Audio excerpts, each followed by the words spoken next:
Hey guys, in this video I'm going to show you how to use ngIf and ngSwitch, which are conditional based directives in Angular. So we have our sandbox component here, and I'm going to set a property of name, and let's type that as a string, and then we're going to set that to the string of John Doe.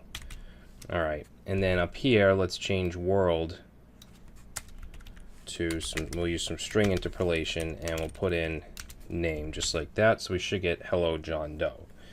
So what I'm going to do now, whoops, what the heck, didn't want to do that, that wasn't what I wanted to do.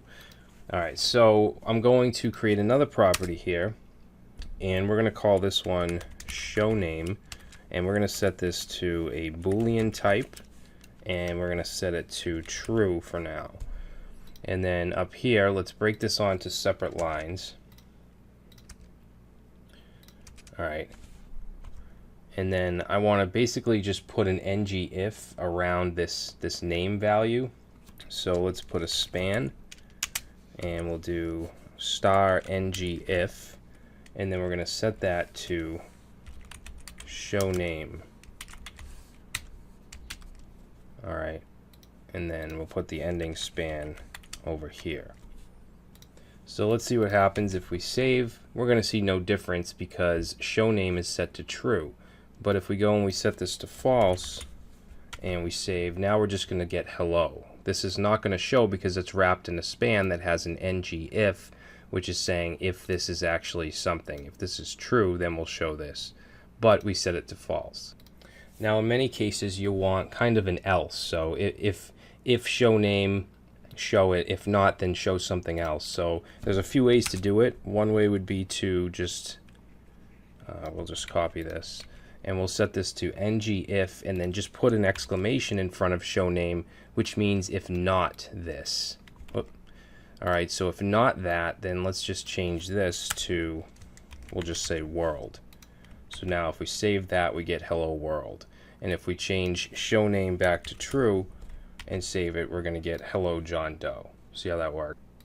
Now with Angular 4, we now have this this ng template directive we can use, which is an alternative way to do this. So I'm actually going to just comment this out right here.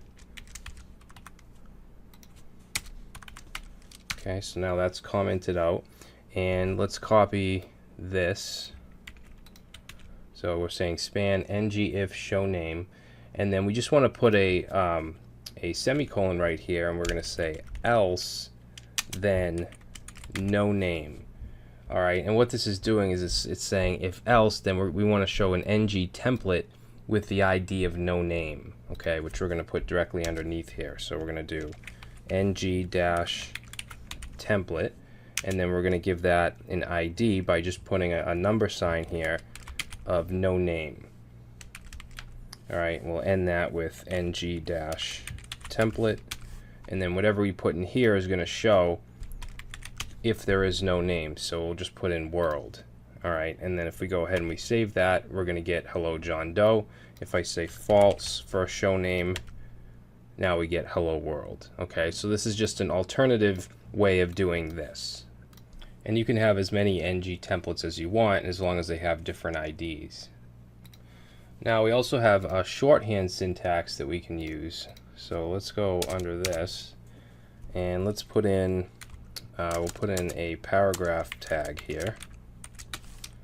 And inside here, let's say hello, open up some curly braces here, and we're going to say show name,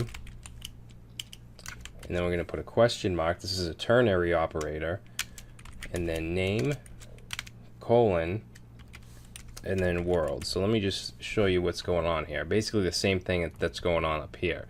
We're saying hello, and then we're saying if this show name is true, then we're going to output the name, okay, which would be John Doe. If not, okay, this colon represents if, or else, actually it represents else, then we're going to show the string world. Okay, so let's go ahead and save that, and we get hello world. You'll see it's going to have the same functionality, both of these are. So if we change true to show the name. Oops. And save. Now we get hello John Doe in both cases, this one and this one. Alright, so now let's take a look at an example of ngSwitch. So I'm going to add one more property down here. And let's say we want to set this to greeting, which will be a number, and we're going to set it to 1. Okay, and then let's go up here, and I'm just going to put in an HR here to kind of separate things. And then, let's see, we'll do a div. Now for ngSwitch, we're going to actually use these brackets here, and then put in ngSwitch, and we're going to set that equal to greeting. Okay, so that's our div, our opening div. Let's add the closing div.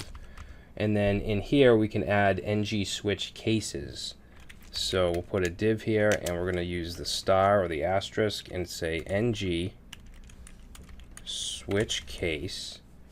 And let's set that to, now we want to set it to the string of 1. So I'm going to wrap this not only in double quotes, but also single quotes, and put in a 1 here.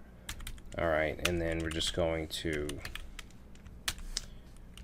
whoops, in here we'll just say hello world. Alright, and then we'll copy this div, paste it in a couple more times. So this will be case 2, okay, if greeting equals 2, and then we'll change this greeting to, let's say, hi there. We'll change this one to 3, and for that let's just say, we'll say what's up. Alright, and then we need a default, so instead of this switch case, we're going to do ngSwitch default. Okay, and then we'll just set that one to hello. Alright, so you guys probably know what's going to go on here. Greeting is set to 1, and we're looking up here in the ngSwitch for greeting. If it's set to 1, it should say hello world. So let's save. And we're getting an error here. Unexpected closing div tag. What did I do? So we have a div, ngSwitch. We have some other divs. ngSwitch default. Oh, I got a quote right here. We don't want that.